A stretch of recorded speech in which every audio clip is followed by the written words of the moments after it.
এখানে কোনো ধরনের কোনো হস্তক্ষেপ বা কোনো কিছু এগুলো আমি মনে করি আমাদের কারোপরই কোনো কিছু নেই। বাংলাদেশের বিভিন্ন অঞ্চলে কিন্তু চামড়া হয়, সেখান থেকে যাতে কোনো আপনার সীমান্ত গলিয়ে এটি বাইরে যেতে না পারে, সব চামড়া যেন ঢাকামুখী হয় সেই নির্দেশনা পুলিশ হেডকোয়ার্টার্স থেকে সবসময় দেওয়া থাকে, এবারও রয়েছে। দিয়ে বের হতে না পারে সেজন্য প্রত্যেকটি পয়েন্টে আমাদের পুলিশ প্রহরা থাকে।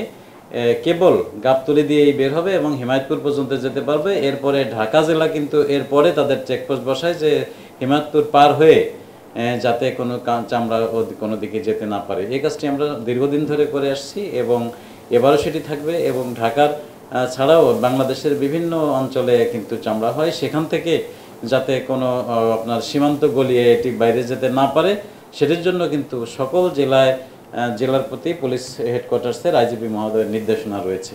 সব চামড়া যেন ঢাকামুখী হয় সেই নির্দেশনা পুলিশ হেডকোয়ার্টার্স থেকে সবসময় দেওয়া থাকে, এবারও রয়েছে এবং ঢাকা সহ সারা দেশের পুলিশের এই তৎপরতাটি রয়েছে।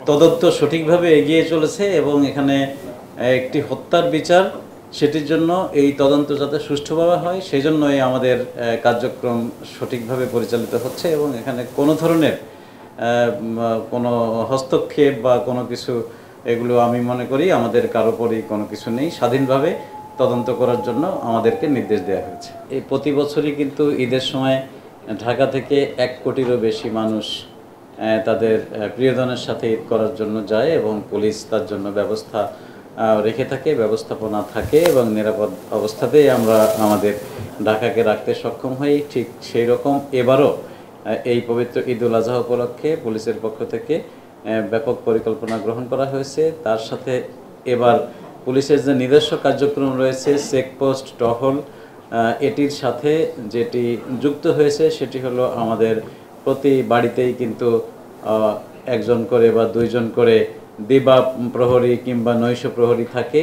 তাদেরকে আমরা এবার আমাদের ডিউটির আওতায় নিয়ে এসেছি যে আমাদের পুলিশের সাথে ম্যানেজমেন্ট করে তারা সমন্বয় করে তারাও পর্যায়ক্রমে ডিউটি করবে যাতে কোনো ধরনের সমস্যা হতে না পারে। আমরা জানি যে অনেক বাসাবাড়ি, দোকানপাট, কলকারখানা, অফিস আদালত এইগুলো খালি রেখে সবাই চলে যাচ্ছেন, সুতরাং সেটির দায়িত্ব পুলিশের কাছে। আমরা আহ্বান জানাবো যে সকলে পুলিশকে সহযোগিতা করুন এবং পুলিশের সেবা নিন এবং পুলিশের প্রতি আস্থা রাখুন।